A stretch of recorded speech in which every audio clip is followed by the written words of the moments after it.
think this works the normal way. I'm here to talk about millennials. No, just kidding. I raised a couple of those as well. I'm actually a very weird person because I decided to try all over again. So I have millennials, now I have next gen also. 3 toddlers in the house. So you're looking at the world's oldest dad. So I have a stake in everything that I have to tell you going forward. We really, I'm a dirt-kicking economist. I advise real estate developers and investors, and mostly in San Diego and Southern California. So I thought what I would do is a little change of pace presentation than what I've been hearing the last hour and a half, which has been incredibly wonderful, and talk to you a little bit about dirt and real estate and so forth, because I know that you're all interested. How many of you own a home? Yeah. And of course, most everybody here does. And I don't delude myself. I realize that you understand I'm about to talk about what's going on in the entire real estate market and the commercial markets and so forth. But I know what you're all thinking about. You're all thinking about whether your home is going to go up in value. So we'll get to that as well. But I should tell you that that all indications are that the real estate market is at its peak. What I can't tell you is how long this peak will last and what will happen on the other end, or what will cause it to turn. But I often tell people that when they ask me, as some people often do, what's your chronological age? I never tell them my chronological age. I just say I'm 5 recessions old. And that's actually a very positive statement, because it means that I survived the previous 4, which is sort of my way of telling you that markets go up and they go down and then they go up again. And we all sort of figure out ways to survive it. The way to make money, of course, is, as the gentleman said earlier, know what the photographer said earlier, know when the top is and be ready to dive off the top and not watch it go to the bottom. The thing about the U.S. economy that is so interesting over the past few years, particularly in the last 8 years of our recovery period since the Great Recession, is that we are essentially, as an economy, as a U.S. economy, an island in a turbulent sea. And excuse the bad graphics. I don't have the fancy people to put those together. So I sort of did this one myself. As you can see. And you couldn't tell at all. And that one comment is driving real estate investment and values to a level that's really unprecedented. Because what happens when you're an economic island of success in a global sea of turmoil is that everybody wants to come here. And we've seen this before. We saw this with the Japanese in the 1980s. I remember I was a partner at Price Waterhouse, and in the back of our cards we all had to have, was it kanji, or what's the Japanese letters in the back, because the Japanese were coming over investing. And true to today, people from all over the world are coming into the U.S. to invest. And the reason they come into the U.S. to invest is partly because of profit motive.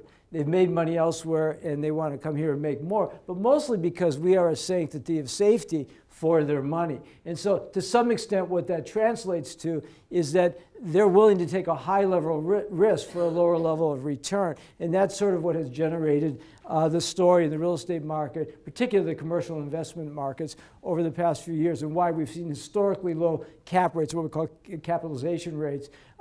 It's essentially an expression of the fact that people are paying higher prices for lower return at the same level of risk. And so what has happened over the last 8 years, we have recovered, but the recovery has been meek and uncharacteristic. And of course, Donald Trump said this throughout the campaign, in addition to some of the other comments he made, which is that the recovery has been relatively anemic compared to previous economic cycles, and he intends to cure it all. The hint is it's very difficult to cure a slow economic growth environment. The good news is that we have been growing.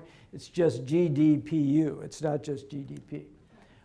This is the only geeky slide I promised to share with you today. And essentially, this is my way of telling you that I am 5 real estate cycles or 5 economic cycles old. But the other is to sort of translate into a picture what it is I just said, which is that the rates are relatively anemic, and the place between peak and trough is not nearly as significant as it has been in previous cycles, which is sort of my way of saying that I think whatever happens over the next few years, whenever the cycle change does happen, whenever the market starts to slow down for whatever reason, it's not going to be a slowdown from a bubble peak as we had in 2006 to a trough. It's going to be a softer landing. And so the question is, am I bullish or bearish? Essentially, I'm bullish because I'm in real estate. You have to be.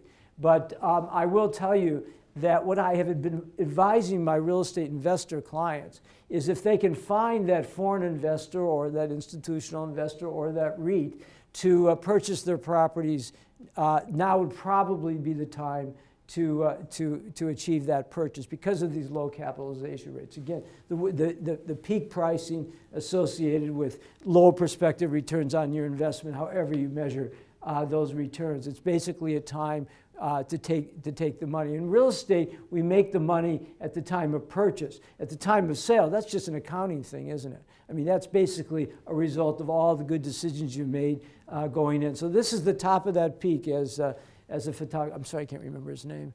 The photographer said, this is the time to recognize that we probably are at that peak. How long that lasts, I'm not exactly sure.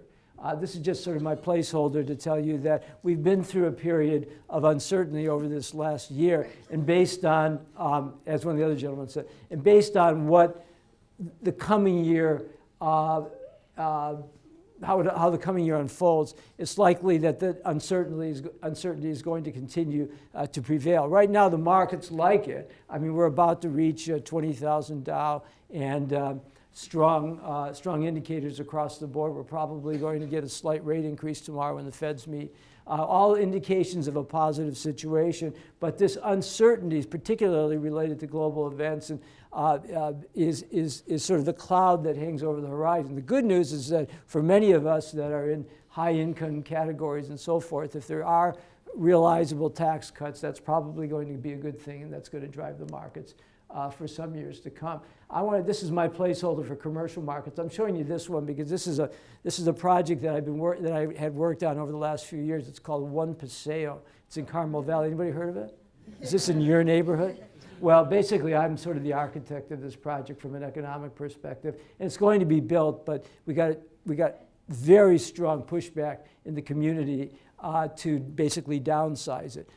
It's too bad because what we ultimately have to downsize is the commercial element, which was the sort of the sexiest element in the project. But what this project represents is what we're going to see a lot more of in San Diego County, which is residentially dominated commercial mixed-use projects where you have residential above and behind, and you have commercial below and in front. And when I say commercial, I'm talking about retail and office and variations on that theme in walkable environments and mixed-use settings. A lot of the projects that we're working on throughout the county are these kinds of projects, from downtown San Diego in East Village to Hillcrest. I'm working on a full block project there, this kind of a thing. I mentioned One Paseo. I'm even doing these kinds of projects at a lower scale in places like San Marcos right now. So we're seeing sort of the suburbanization, the urban trend. Much of this, by the way, driven by the millennials and their propensity to want to be in the suburbs. And most of them are going into the suburbs, unlike what we mostly hear on the media, that they're very urban people.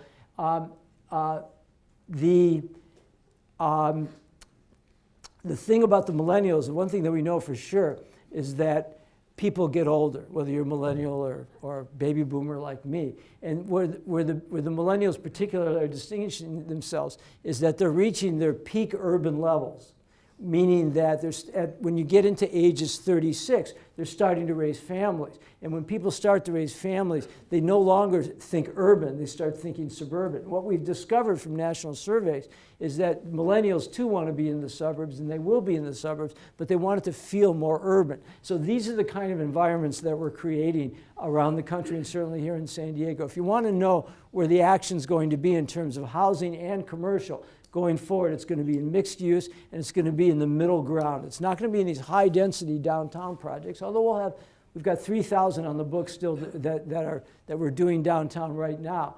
But And it's not necessarily going to be the low density suburban stuff. For instance, as probably best expressed in San Diego by the recent failure of Measure B in the Lilac Hills Ranch Initiative, that's sort of going to be an outlier. Where the action is going to be is the middle ground, building density into in suburban markets. Think infill, think taking down old vestigial real estate and replacing it with not single-family homes, but townhomes and row homes and three-story structures where millennials can raise their children, perhaps not in the way that they were raised, but in a way that works for them in sort of an affordable context. And that's the urban transformation that I'm talking about, from that to something more dense. If you want to think about what San Diego is going to look like perhaps over the next 10 years, think West Los Angeles, where there's been tremendous amounts of infill projects going from basically Hollywood to Santa Monica.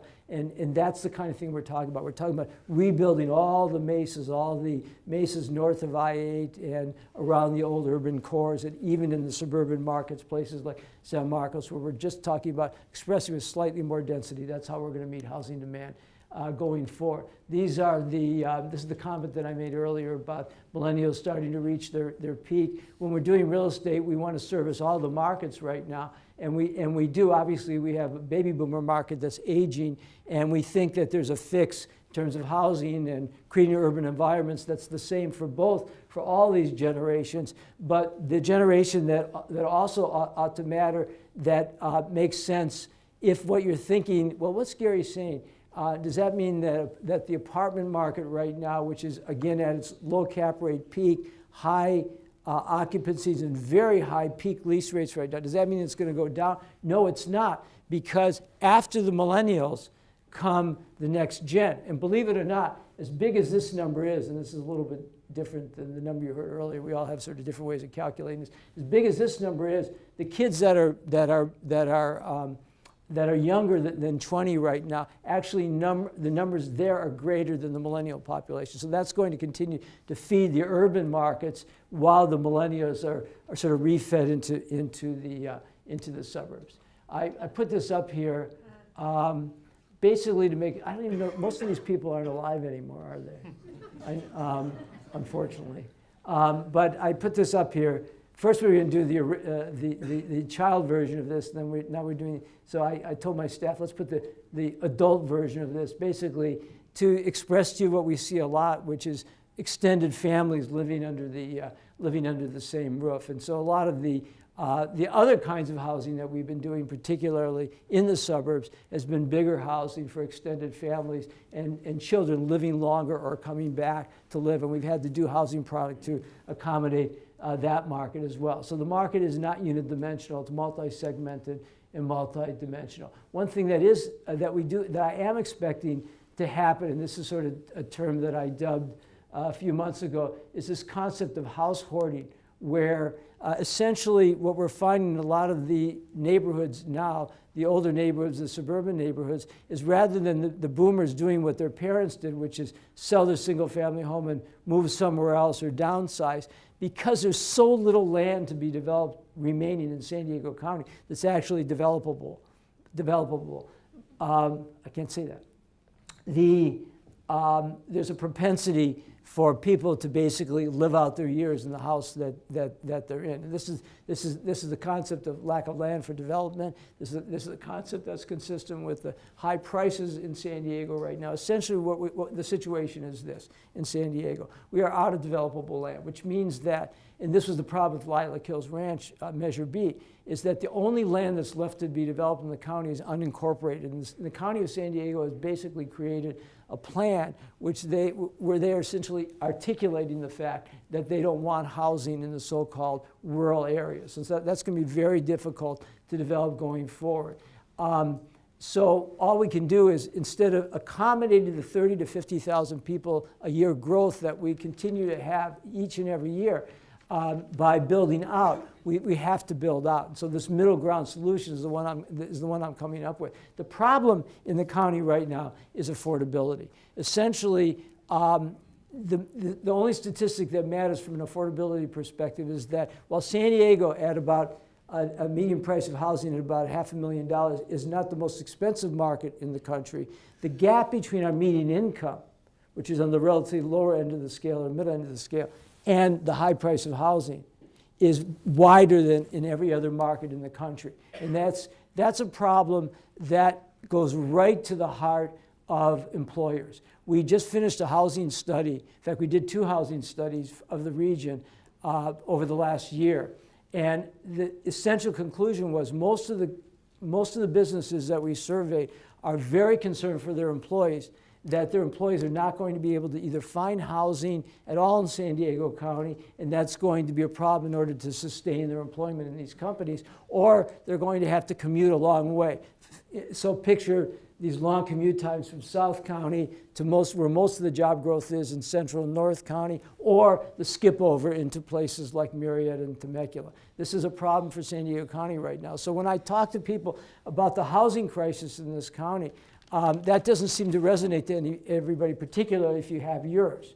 But it does resonate if I communicate to you that the housing crisis equals an economic crisis. And that's the message that I like to put out to employers when you're trying to get the attention of your policymakers and elected officials. They need to understand that ultimately the way this plays out in this region is that we're going to face very difficult economic challenges from company to company. And I just want you to be aware of that, because it's very difficult to get permission to build housing. The entitlement process has never been more complicated than it is today. It takes a long time. There's a lot of risk.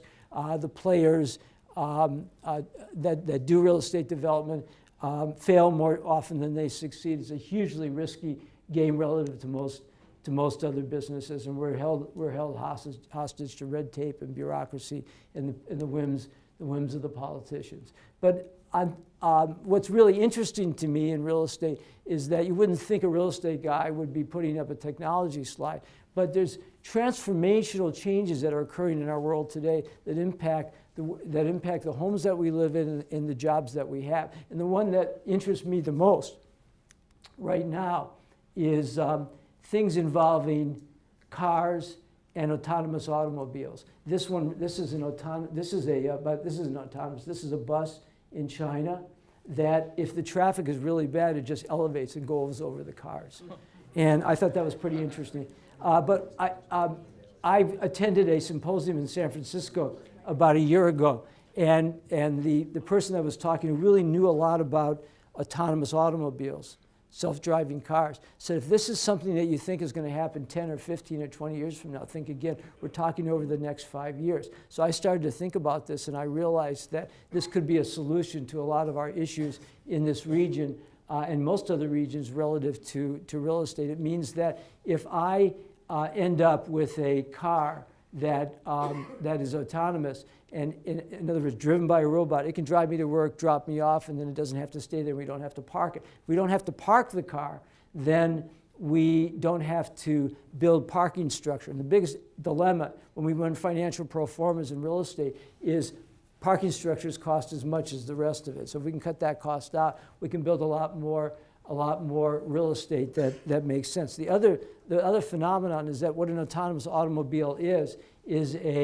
essentially it's a train without tracks. And what do you do on a train? You work. And so I envision a situation where the autonomous automobile is actually going to contribute to an actual increase in the exurban phenomenon, not an increase in the urban phenomenon that we mostly hear in the popular media, where people who are officed and have businesses, for instance, in North County, can expect that perhaps their employees don't just commute from Temecula, but maybe even further in, because what's the problem? If you commute 2 hours and you don't have to drive, you can work while you're on your way. So that's just my placeholder to tell you that there's transformational changes that are occurring in the world today that affect the environment that we live in and the environment that we work in. And with that, I'll stop. Thank you so much. I appreciate it.